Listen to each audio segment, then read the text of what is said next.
So, welcome everyone to one of our Communities for Future sessions. These are regular online meetings that we host from ECOLISE, often with in collaboration with some of our members or allies in the movement to share interesting stories, tools, practices that can enable our shared learning, networking, and future collaborations. And today, I'm very excited to have the topic Coaching for Community Climate Action and hear from Davy, Erica, and Steve, who were all part of a ERASMUS Plus project under the same name, Community Climate Coaches, and which has ended now, and they will share a lot about their learnings, the outputs, and different upcoming applications or opportunities for the future. Just practically for our time on Zoom here together, if you can, it would be wonderful to have your video on. Feel also free to rename yourself, make sure your name is there if you want pronouns, your organization or country, so you can see a little bit who's who. And when we're not sharing the screen, it's also great to be on gallery view to really see everybody that's in the room so we can interact. And later we'll have moments in breakout groups or for sharing, so then you can unmute, raise your hand, or voice a question or a comment. And for anyone of you who's not so familiar with ECOLISE, I'm not going to give a big introduction, but just to say that we're a European network for community-led initiatives that focus on climate change and sustainability. We have around 50 members right now across many European countries. And the main strands of our work are related to networking and collaboration, to advocacy, to communication, and to learning. And we're trying to enable exchange also between all of our members and work towards a greater systemic impact in Europe and also politically and in our society. And as a quick session overview, so we're right now in the welcome and orientation section. Then we're going to hear about the Community Climate Coaches project, get an introduction, and also hear about the different products that have been created. We're also going to hear 3 different stories of application cases from our 3 speakers. We're going to make it a lot more practical and tangible. And then we have space for dialogue and exchange in small groups. Come back to a shared harvest and reflections. And then for closing, some next steps, final learnings, reflections. So that's the kind of rough overview for today.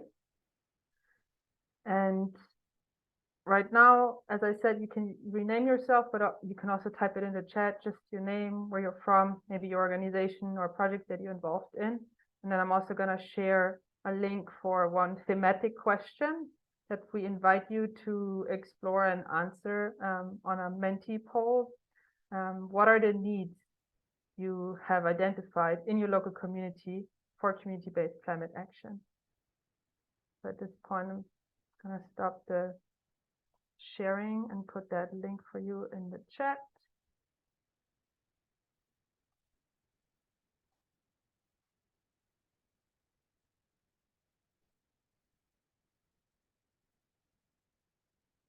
Maybe you can take a minute or so to go there and respond to that question. You can submit multiple responses if you're very clear on several needs, but also one is very good.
All right, I see several responses have come in already.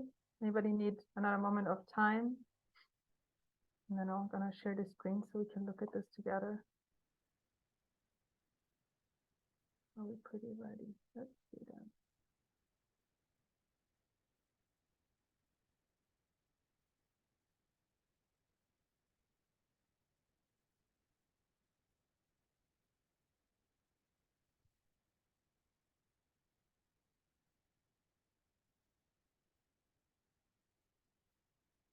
All right.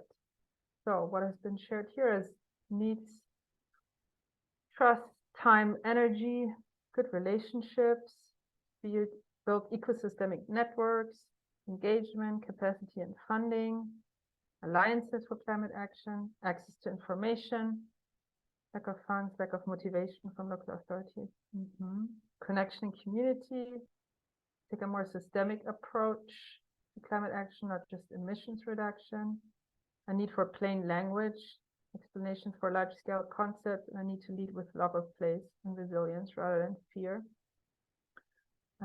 Also need for guidance, support on good examples of how to do community climate action, how to engage people and maintain that, and what are realistic and desirable goals, and place-based climate action strategies. All right. So that's great. I think that already gives some good context for our time together. And we will come back to those needs also later in the breakouts to go further based on that. But it's great to have a kind of quick sense of that already now.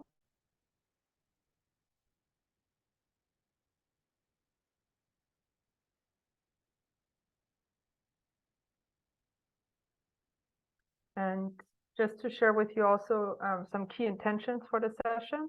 So first of all, as I introduced, we want to give an overview of Community Climate Coaches, the Erasmus Plus project, especially showcasing the 2 waves and 6 phases, which is a framework that was developed in that project that supports community engagement in situations of eco-social systemic crisis and challenges that we're in. To also share practical stories of these Community Climate Coaches interventions in 3 different locations, to learn from each other, to hear all of our voices in the dialogue, and also to explore some ways of how to move forward and stay engaged. All right, and at this point here, you can see the slide again with a short introduction of the 3 speakers, Davy, Erica, and Steve, who are all based on different organizations in Ireland, Spain, and the UK. And at this point, I'm gonna hand over to Davy to continue. Thank you, Laura. So if you want to turn the slide, and just welcome everyone that's here and everyone that's watching the recording. I'm going to just introduce our consortium, what we did, and then we'll go a bit deeper with Erica and Steve. And I'm delighted that we have a colleague from Scotland. Well, she's actually Irish, Tara O'Leary, from SCAN, the Scottish Climate, the Community Climate Action Network, for a reflection from their perspective on this piece of work. So the consortium was a number of ECOLISE partners and ECOLISE members, Cultivate the Sustainable Ireland Cooperative, the Permaculture Association of Britain, the Centre for Ecological Learning, which is CEL, and the Transition Hub in Luxembourg. We had Resilience Earth, and you'll hear from Erica in a second, in Catalonia.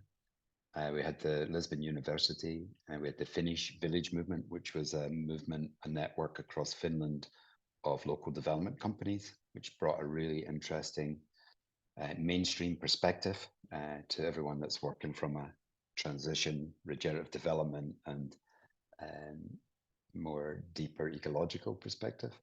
And we had the Permaculture Network of Croatia. So those partners worked as a community practice for almost 2 years, really, to develop a program around community climate coaching. And next slide. So although we called it community climate coaches, we're definitely facilitators or community catalysts. And when we discovered the coaches, climate coaches, we discovered the Climate Coach Association, CCA, which is an international movement of professional coaches and psychotherapists. And we started going to some of their meetings and learned a lot from them in this process. So we're really facilitating, catalyzing change more than coaching in a sense. And our outputs were a good and emergent practice guide with sharing stories. We had our CCC curriculum, Climate Coach curriculum, which Steve will introduce. We had our toolkit, which is 100 pages in 6 areas with loads of tools that we all probably use. And we built a wiki knowledge commons, which is available through Communities for Future. And then a blended curriculum, a template curriculum, which can be adaptive, which Erica will introduce there. All of those now are available on the Communities for Future website. There's a drop-down CCC. There's a really good animation there, but we've just updated it and noticed that the animation on Communities for Future may, at the time we're speaking now, is not working, but we're going to share the link in the chat. And by the time you're watching this in the recording, you will have that latest video. And I highly recommend it. It's an 11-minute little animation that we put together to explain our framework, which we are going to introduce as one of the key findings of our project. The next slide. So the framework might be familiar to some of you because we adapted Berkana Institute's 2 loops model, which was really a model for innovation and transformation that takes us from networks to communities of practice to communities of influence. But we also brought in the Great Turning, or the Great Unraveling and the Great Turning from Joanna Macy. We even learned from and brought in a little of Theory U, Otto Scharmer work. And we were very influenced by transformational catalysts, which we've put in their sort of frameworks into this. So this is really a framework, but it's a pathway, it's a map and pathway for our coaching work. And we have 6 phases that Erica will go deeper into. But rather than just having the 6 phases in our action learning cycle, which is what we did have and still have, we wanted to just tease out and sort of show where these different phases sit in the model. And if you can imagine, if we look back over time at the building of this first wave, that we have reached that peak and we need to orientate ourselves. So there's an individual responsibility to orientate, to get a deeper perspective on what's going on in the world before we drop in to work with others. In our second phase, which is in the second wave, Erica will touch on this, we really start to build our capacity to relate and build a community of practice. We feel that our coaches aren't going to work alone. The time of the hero is over and we need to build small teams to move forward. Our stages 3, 4, and 5 are actually what we would probably do with our wider communities and stakeholders in our bioregions. We're taking a wider focus than an individual street or an individual community. And our first piece is connecting with place and nature, community, place, and nature. And if this connection is one of the overarching problems, a reconnection to place, the environment around us, people in our community, is really important. We also then in phase 4 took a lot of inspiration from asset-based community development and looked at starting with what's strong and not what's wrong. So identifying stories of emergent practice that can be inspiring. And when you hear what we're doing in Ireland, you can see that we've built on this to find a platform or a way to build a map of the bioregion with these different community-led initiatives that will build some resilience. Phase 5 is about the nourishing through conversations and dialogue. And then phase 6, like an action learning cycle, is about amplifying and bringing together, reflecting, peer sharing. So I'm just going to hand over to my colleague, Erica from Catalonia, just to maybe give another perspective on this map and framework. And we'll put the link for the new video, which explains this in a deeper way, into the chat. Erica. Okay, thank you very much, Davey. Maybe linking a little bit more to Joanna Macy, what we also are detecting, and through our work accompanying many, mostly in our case, rural communities, and also in the case of Ireland, we see that there is a certain level of hospicing required, hospicing this kind of old mentality that served us well in the past, but that is not needed at the moment. And that what we need to do is nourish this new co-creation, engaging the wider community. I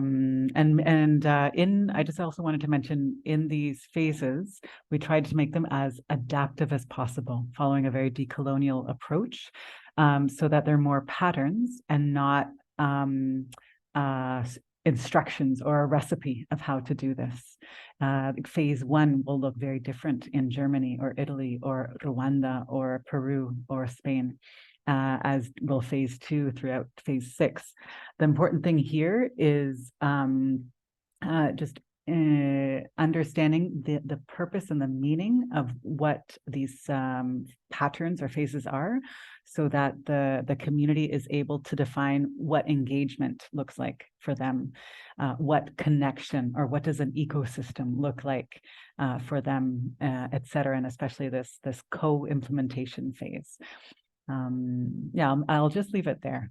We'll probably get into it more. And there's a lot of information on the webpage, which I encourage you guys to visit as well. I'll pass it back to you, Davey, I think.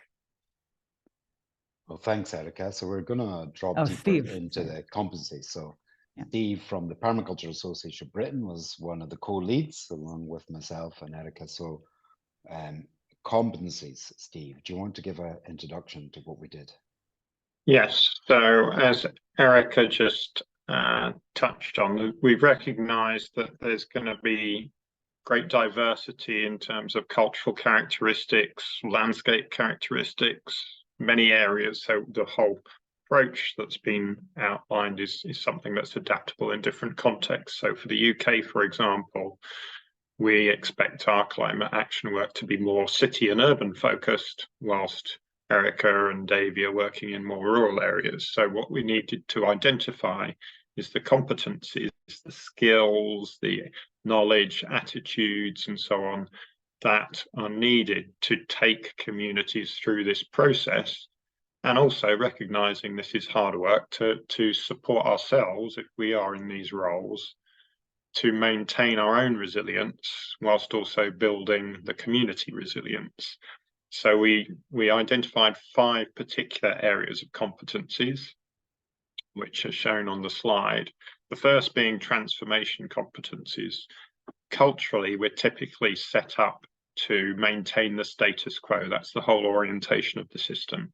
So this is why we have this first, that if we're setting individuals, groups, communities up to expect change and to welcome change and feel positive about change, that's a fundamentally important thing to do. Otherwise, we're going to be working against brick walls and blocks and so on and so forth. So that's why we've put that first, that we have this preparatory phase and these skills that are about working with change. So the second one, facilitation competencies, as highlighted by Davey and Erica. These are the core skills of facilitating community engagement, involvement, how you get that started, how you maintain that, which I'm sure we all face challenges in these areas. So that being the detail of working with groups, communication, how you facilitate collective decision making, and so on and so forth. Then going into the coaching competencies, which was this new area for Davey and I to explore. We did a nature-based coaching course together, which was great. And that's building on this existing vocational professional base of coaching skills, which is really about asking people questions to help them achieve their own goals, to help them identify and then support them on an ongoing basis to achieve those goals. So typically that's for individuals or groups, but we saw that as being very relevant to communities, and the coaches we've been engaging with have found this really a really interesting, positive area, which they feel a little bit daunted by taking up to the community scale, but they see the massive relevance of that. Then there's the sustainability, regenerative competencies that do relate to carbon and the sort of narrow focus on climate issues, but across the partnership, we're really clear that this isn't a narrow carbon focused approach, that typically it's much harder to secure engagement and maintain engagement because that we have to make it relevant to people's lives and communities. So that place-based approach that's been emphasized, but those sustainability competencies are key. Then scaling and deepening, how we take this deeper, how we extend it over time, how we spread it across a community and connect up with more communities.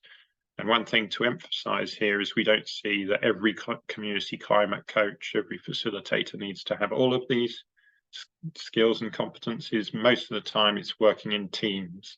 So you work out your specialisms, you might have 2 or 3 strengths in these areas and other team members lead in other areas.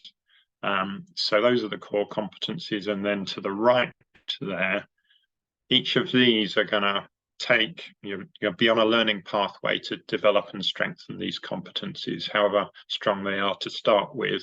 How they're applied will still, in this context, you'll learn a lot. So we're just identifying that there's an entry stage, a core stage, and then a deepening stage with all these competencies. And the deepening stage is particularly through applying this, learning by doing and learning with others. So there's more detail on these competencies in the link at the bottom of that slide if you want to go further into that. So I hope that's helpful, and pass back to Davey. So we also, one of the outputs was our toolkit, which we did a long process identifying the ethics and principles for a coach. And then in these 6 phases, we have over 100 tools, which many of you will recognize. They were really pulled from our movements, our kindred networks, and the tools that we actually use in our own work. Very participative, collaborative, and engaging. Well worth a look to dive into. I'll pass back to Erica for. All right, and again, briefly, and these also, all of these tools are very interrelated and all obviously follow the learning pathway. So the CCC training takes some of those 100 tools that are in the toolkit, and we map it into a 6-day training that people can deliver or explore, and this is something that we would like to start offering in the new year. Also to the wider community, to really deep dive into each one of these phases, understand it as a pattern, understand how it can be adapted to different contexts, urban, rural, cultural differences, also sub-community differences. We put a lot of attention to the edges. So what are the edges in our community? Is it rural communities? Is it women? Is it migrant communities? And again, this real attention to patterns, so that we can be as consistent as possible to the decolonial intersectional methodological framework that respects and honors the knowledges of the place that know how to be resilient, like know how to practice climate resilience, and harnesses them to be able to put them into practice. So there are some old tools that you'll know, but also a lot of new ones, and a lot of them actually that were curated and created and adapted by the consortium. So there's 21 teaching posters for trainers, as well as 5 teaching videos, including the video that Davey mentioned right now on the 6 phases. And the actual curriculum itself is broken up into the blended part, which would be online training, 2 sessions. So there's also an open hackable link to 2 murals, so to facilitate an online training, and then a session plan that goes by the minute for all those who like that kind of detail to be able to deliver that kind of training.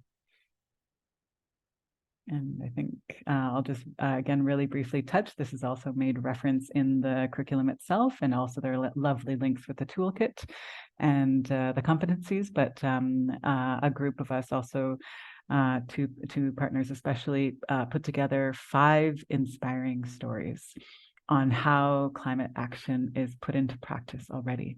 So if you like storytelling, I encourage you to take a look at that as well. Thanks, Erica. So we're going to dive into 3 different approaches to using this framework and these tools in Ireland, in Catalonia, in Spain, and in the UK. So I'm going to start with Ireland. So the Irish government put out a call late last year around community climate action and a new program funded by the government. And we were one of the 18 projects selected across the country to prototype. We weren't allowed to just roll something out. We had to, over a year and a half, prototype and pilot a program that could be rolled out nationally in 2024. So we're working in rural Ireland in County Tipperary. Next slide.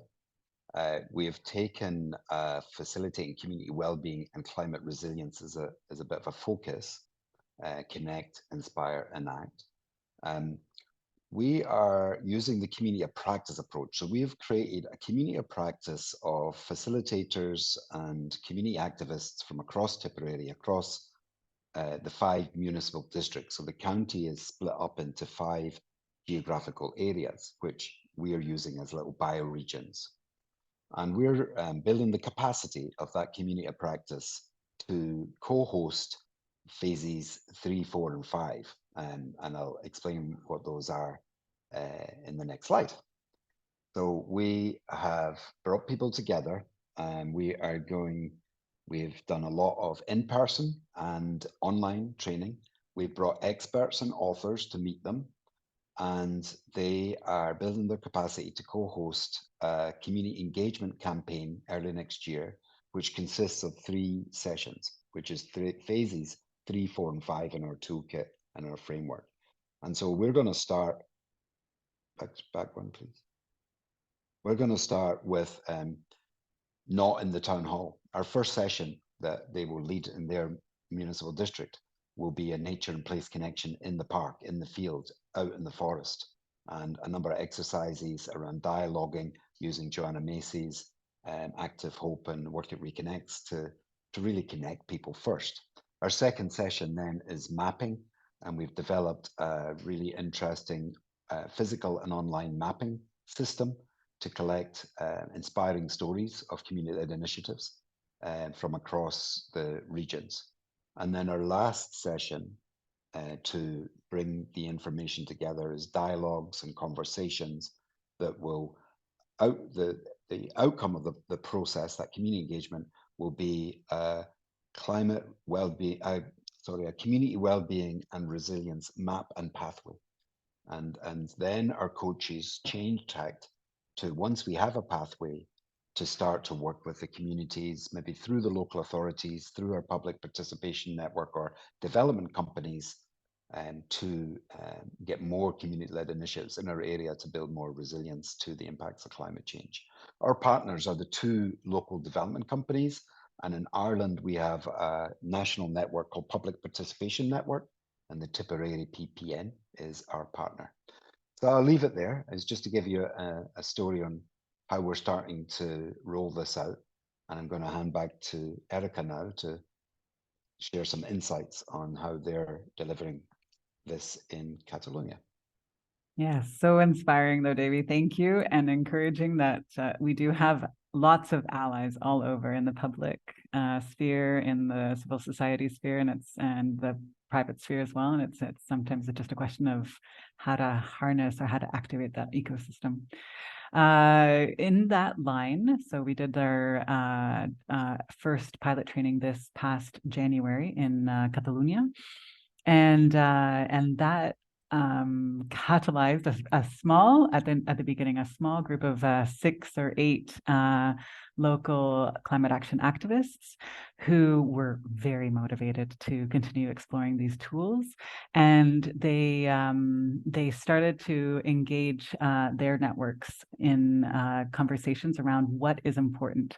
So it's just, Davey mentioned at the beginning, so this is about climate coaches, but you could also understand it as a community catalyst, as a community facilitator, because these 6, well, it ended up being 8 local individuals, who many of them were actually more from the environmental sphere, started to engage their communities, and then different needs started to emerge, and a detection of the deeper root causes of what was going on started to become much more clear. So a real attention to governance.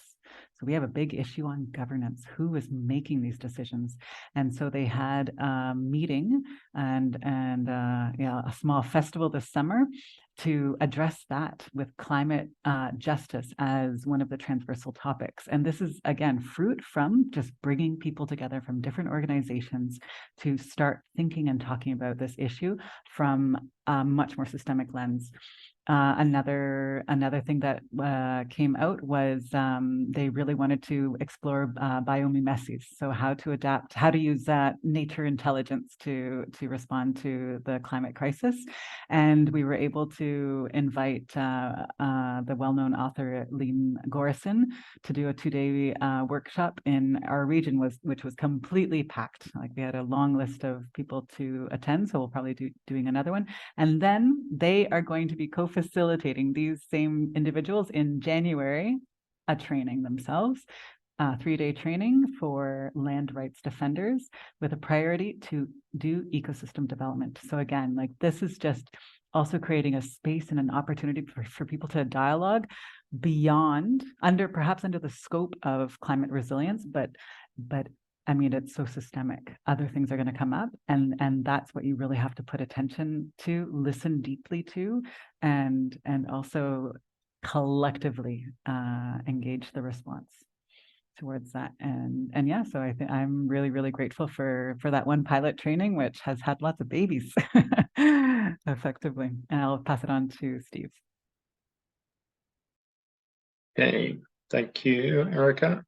So our approach in England isn't fixed yet, apart from we've got a small amount of funding to deliver the climate coaches training with 2 cities, one of which will be Leeds, was a major climate action Leeds project, which is funded by the UK Lottery Fund, and probably another city up north, because there's stronger existing networks there, and that has potential to lead into supplementary funding that would enable us to cover 2 or 3 more cities. So we're looking, our approach would be to build a network across ideally 5 cities in the north of England.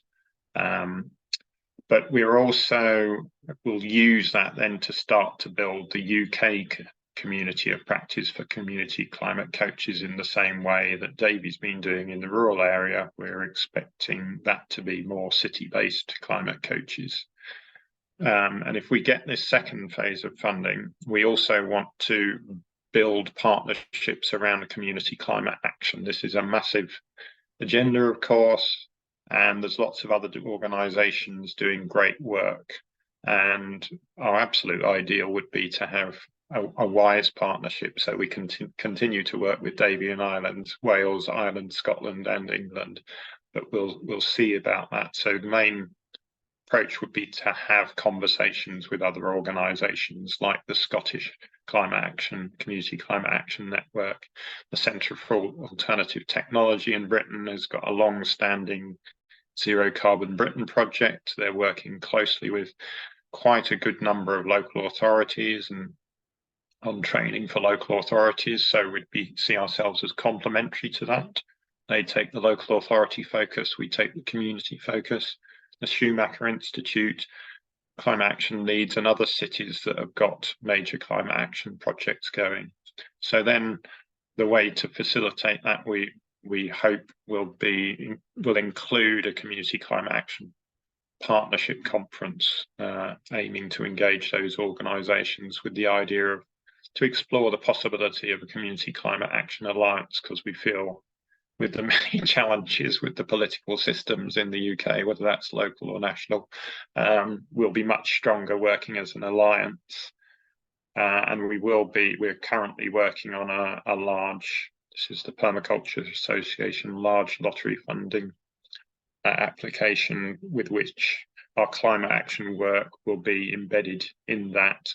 Won't be the only element, be part of a integrated project, so that we can continue to take forward the climate coaches work and our work on 52 climate actions, which kind of spawned our partnership in this climate coaches project. That's very much focused on practical actions. So that's one of the tools in the climate coaches toolkit that highlights personal actions, community actions, and sort of higher level actions for lobbying, local, regional, national government, corporations, etc., etc. So that's the approach we're expecting to take forward in the UK, and it would be hopefully April next year would be when we'll know about that more substantial grounding of that work. Back to Erica or Davey, or Laura, in fact. Well, I think we're going to hand it to all of you next. Okay. It was lovely. Thank you, Davey, Steve, and Erica, for sharing. It's been great to hear also the stories and to get a glimpse at all of the really valuable outputs that came out of this 2-year project. And now we're going to move into breakout groups. So really to bring all of the voices in of everybody who's present here, and reconnecting to the initial question from the beginning about needs. So first part is, where is community climate coaches as an approach and framework needed in your village, town, community, bioregion, and also how could it be adapted in these contexts. So this will be the exploration for the breakouts. Just gonna stop the screen share here at this point. And I'm also gonna put a link to the slides in the chat. And there are some extra slides for the breakout sessions. You can take some notes together in the groups, and we have that as a harvest. And we will also hear back, but maybe only 1 or 2 short insights. And I'm sure there will be much more in your rich conversations to happen. So the slides can be also used for harvesting. Yeah, is there anything else that you want to ask or share before? Otherwise, maybe just highlight the questions again that we're going to ask in the breakout rooms. yes. And maybe I will also put those in the chat to read it. And I think they're also in the slides. They are in the slides. Yeah, exactly. I So would they are say in the so, slides. It's slide 21. And then after there are slides for each room. And I think I will work out to have 3 rooms with around 5 people each, which I think should be fine. And I'll set it for 20 minutes. I think we set our conversation. And we'll come back after to hear and to reflect. Thanks, Laura. Sending you off. Yes. Hello, welcome back, everyone. Yeah. Is Laura here? Yeah. There. I am here. Sorry. Yes. Maybe where we hear back 1 insight from each group, right? So Davey, your group was group number 1. So it doesn't need to be you, but somebody from your group, if you could go first.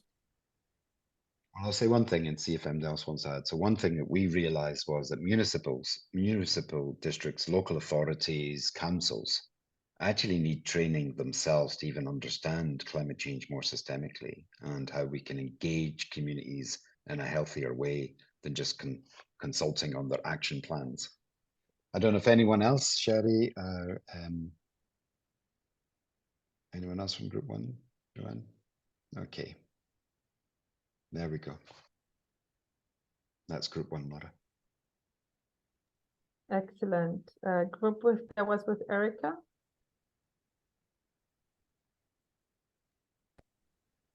I can also start. I'll just share my screen really quickly. But if anybody else wants to add something, and also I encourage you guys can check out what was written in the other sessions. So again, maybe echoing what, building upon what Davey was saying, there was also attention to political commitment, political will. But there was also a suggestion of a real opportunity and potential working with youth and directly with actually the school system, which is in some places quite open to incorporating this kind of pedagogical content into their curriculum. And there was attention, you know, if we're putting it, investing in youth, investing in the best, then this is also a way to build a really robust, vibrant community conscious of climate justice. I don't know if anybody else wants to mention anything else, or we can move it. I guess we can go to the third group, which I was also part of, mainly as a note taker, so I can share back, but we've harvested some things here on the slide. And I would say from the conversation, in terms of need, what stood out to me is a need to more deeply understand systemic roots of problems and be more holistic and deep and grounded with that understanding, but also to really focus on, or to have needs to overcome social challenges, governance challenges, and to really empower communities to lead. So it's a just transition, not just focusing on net zero. So that was some of the things that came through as needs. And in terms of adaptation, I think the interesting one is definitely a recognition that the competencies framework could be really useful to use for skilling up also different groups of people and also building really strong balanced teams. And I also found a point interesting to nourish like the initial stages of community-led initiatives or community organizing or development that sometimes can get stuck in a lot of different challenges because you kind of need to do everything all at once in the beginning. So especially supporting that was another comment I found interesting, and how the CCC approach could maybe be adapted or helpful for that. All right. Wonderful. Can I introduce our first keynote reflection, if you like? Is that okay, Laura? Yes, so go we've ahead. invited some colleagues that have more experience of community climate action, because the Scottish Government over a decade ago started to support transition town groups and others across Scotland to look at community climate action. So it's long established. SCAN, Scottish Community Climate Action Network, is addressing the climate and nature emergency and working for a just, thriving and resilient Scotland. So we invited SCAN, and I was really, really happy to see an old friend, Tara O'Leary, I've known for a long time, in different formats around sustainability and community, was working for SCAN, and she is accepted our invitation to give a little reflection from SCAN's perspective on what she's heard on the Climate Coach program. So Tara, you're very welcome. Thank you, Davey. And likewise, I was so delighted to come along and delighted to reconnect with you again on this work. And it's really wonderful to reconnect with a whole network of people And it really reminds me of how nourishing and strengthening this is, which is part of why we do it, you know, a reminder of why we do it, to make what we're doing visible to each other, and to understand that we're part of a massive global collective of people who want things to go in a better direction as soon as possible, if we can. But also recognizing that some of the things that we are aware of and the impacts that we're aware of are probably coming down the track, whether we like it or not. They're with us, we're living through them, and therefore we need skills, we need capacities, we need courage, and we need each other to be able to navigate through our way through this, and to support our communities to be able to do that, and receive support from our communities to be able to do that. Just listening to you guys share the aspects of this, I'm so thrilled about it, really, and I can't wait to dive into it more, because I hadn't had a chance to hear about it before. But there are so many echoes with what with our work in Scotland, especially even the whole community climate hubs program that we're working on at the moment has come out of the same two loops model theory. And what I see you doing is having taken that thinking a lot further. We got going with the hubs, in a sense, to create local networks that would have then create a national community of practice in, you know, 14 to 20 corners of Scotland. And they would be developing new practice, talking to each other. And that work would then go alongside other networks like the Scottish Community Alliance, which is a massive network of voluntary and some municipal and development trust organisations with thousands of people. We want to kind of join with them, with the Scottish Coastal Communities Network, and then create some upward pressure to release the policies and the funding that are going to help do some of the national programs, like retrofit programs, public transport improvements, so that local and national governments can see the will that people have in communities, and their willingness to change and to adapt and to do things in a better way, and in a more just way that's going to deliver. Housing in particular is a terrible scourge on our conscience, really, in Scotland. People are, you know, we live in a really cold, wet climate for much of the year, and people live in really inadequate houses with single glazing. It's not insulated. We're heating the air above people's houses, you know, because we don't keep the heat in. And especially with the energy crisis, it's an example of where, if we did this, we would create sustainability and social justice goals, if we can just be sensible about this and join up these agendas. So another echo that was really beautiful was the emphasis on stories, and SCAN has a program called 1,000 Better Stories, which is a growing podcast of good news stories, really, from around the country, which is amplifying examples and good practice that people are engaged with all around Scotland. And again, it's part of that desire for us to see each other and to feel nourished by what we're doing all over the place. And yeah, to counter that sense of isolation that people often feel when you're battling away in an area and not feeling like you're getting very far. So that was the emphasis on networks and stories, community of practice, and also that sense of recognizing that we need to be nourished ourselves as we do this. And And I think we can find, you know, as well as kind of giving out to our communities, I think, you know, I heard Erica, your sense of saying there is a huge amount of wisdom existing in our communities that our movement can be nourished by and rest into almost. And that's in eldership, in local wisdom, and yeah, maybe even in spirituality that we can draw from.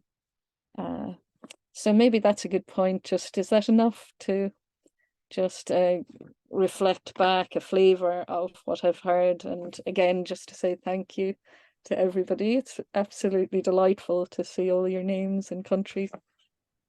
Well, thank you so much, Tara. And we definitely want to keep this connection.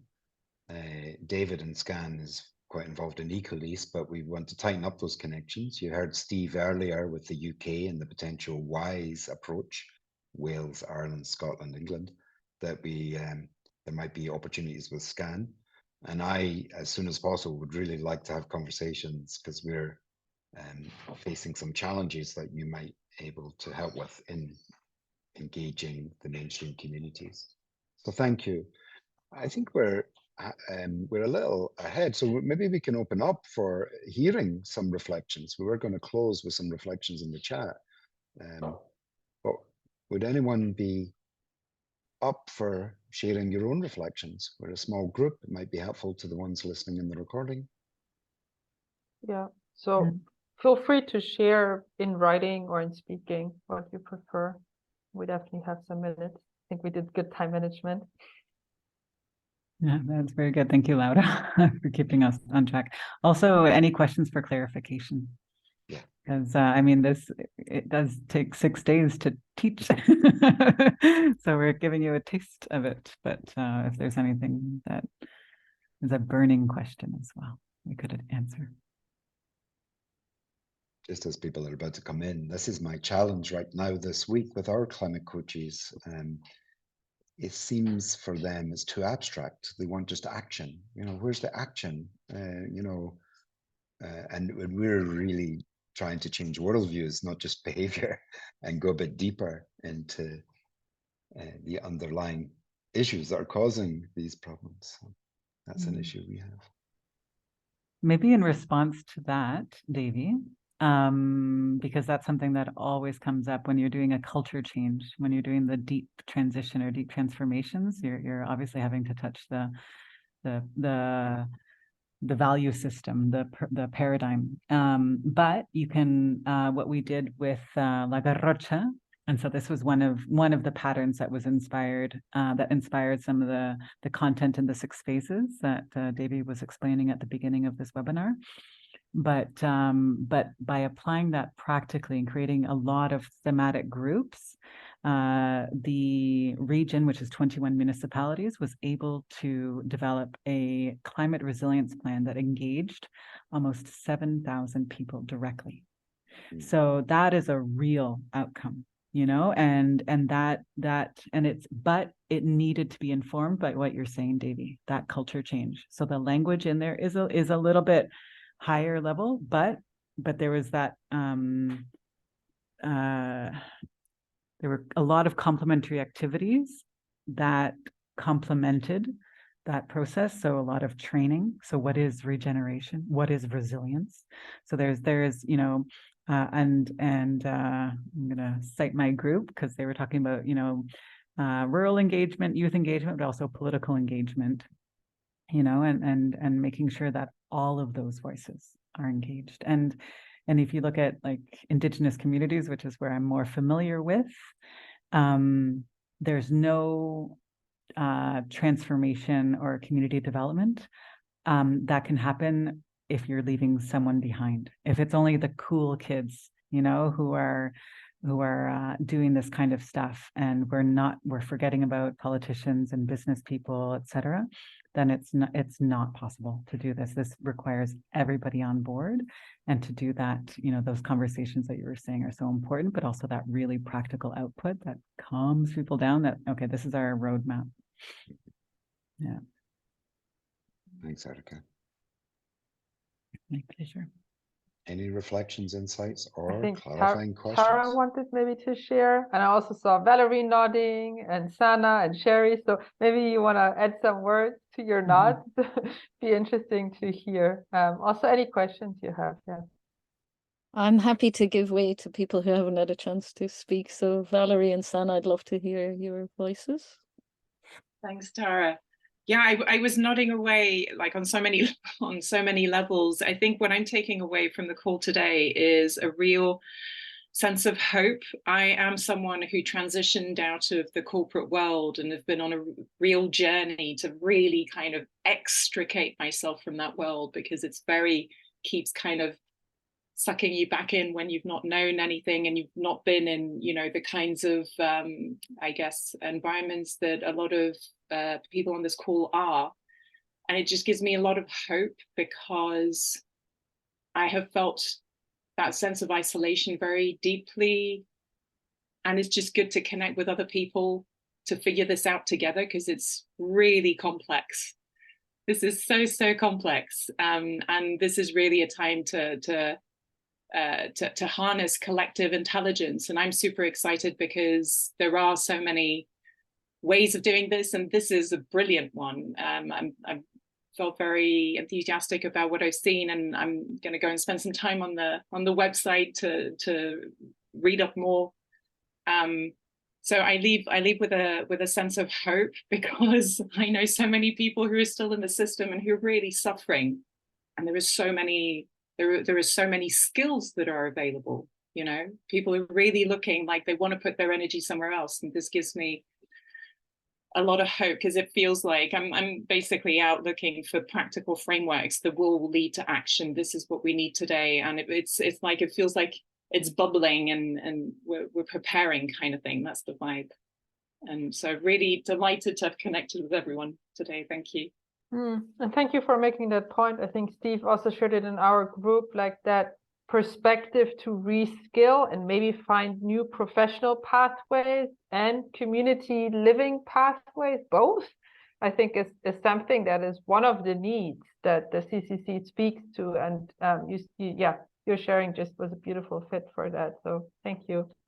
Yeah, I think we have time for maybe one or two, maybe two shorter sharings as well. Be interesting to hear any voice that hasn't come through yet, for sure.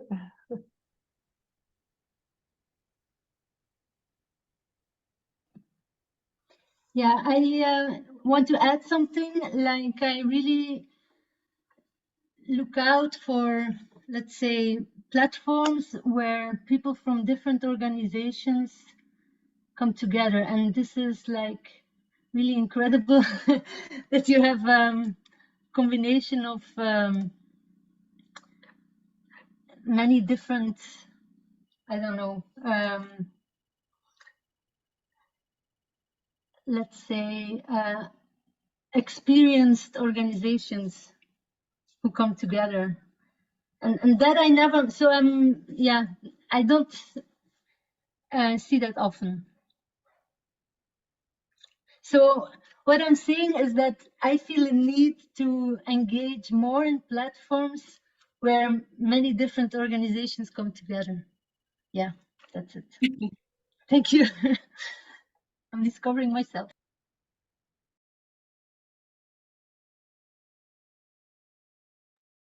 Thank you, Sophie. Any reflections from Finland? A lot. I'm happy I came here again. I participated the community climate coach, the pilot sessions in Catalonia, and I felt now is the time to be back and have a look at what was it all about. And I don't know, I see a lot of potential here, and I feel like in Finland, in my community and everywhere who are working with the climate issues, we're like soldiers alone here fighting with the issues. And also in Finland, after the the training in Catalonia, we like have our own little community climate coach team here in Finland with the people who came from here, and now it's good to be part of this, and I don't know, feels good being part of networks. I don't have, it's almost my sleep time, so I don't have much more to say, but thank you. No, thank you for sharing that. I mean, Tara also mentioned that, and I think many of us get a lot of energy and motivation to keep going from connections and network and community. And for me, I think it was inspiring to see how CCC has so much of that as like a community of practice embedded in it, or also what Davy shared now, what they're trying to establish in Ireland. I think that's it's a beautiful piece, so we can do it together. Yeah. Could I just add one thing just in response to Davy's question, and then I'll need to pop off to another meeting, but I think it's probably a kind of fact that some people just want to get out and do something, and that's okay. You know, that people have different capacities for dealing with this at different times, and somehow we need to be agile enough, maybe, I don't know if this is applicable in your situation, but agile enough to be able to provide a whole load of options, but maybe continue to offer a bigger context even for practical action that slowly help build the kind of thinking patterns, new ways of thinking about things and making connections. So that's all I could add. Thanks, Tara. Thank you. All right. And to wrap up, I also want to share just a slide that we prepared with some opportunities. One, and I shared the links, the direct links in the chat, but you also have access to the slide for the links. So again, the website for community climate coaches on communitiesforfuture.org, which has a lot of this information, all the outputs, toolkits, curriculum. You can find everything there, also in multiple languages. So that's a real great webpage to come back to. Also the link to join a mailing list. So this is something where you're interested, then if there are upcoming trainings or new opportunities that are still to be developed, they can be shared through this mailing list. I also wanted to highlight that we have our next CfFSession in November with 3 lovely speakers from the Netherlands sharing more about their experiences about cooperation with local governments. So if that's something you're curious about, it might be an interesting kind of follow-up and session to step onto on the 16th of November. And also our main policy event, which will be on the 7th of November, which is also really looking at the contributions and power of community-led initiatives together with local governments and how that can contribute to a more resilient and sustainable Europe. I think this might be also interesting. I just wanted to share. And yeah, there's lots of toolkits and resources, so I hope you can take and use that as much as you want, where it helps your perspectives and your skill building. And then I think the very interesting part is the application, the stories of doing it and staying connected in community to keep learning together. All right, I stop the sharing here. Thank you, Joanne, also for or anybody else. If you want to say a last word, we have another minute. But I've really enjoyed this session. Thank you all for showing up. Thank you, Steve, Erica, and Davy for taking the time to share and come along, and all of the work that you continue doing with CCC in your regions. It's been really great. Thank you, everybody. Thank you, everyone. Okay, Thanks, gracias. Laura. Thanks, everyone at ECOLISE. Thanks, everyone in the CCC consortium, and everyone doing everything that you're doing. Exactly. Thank you so much. Yeah. Thank you. Gracias. Hasta pronto. Ciao.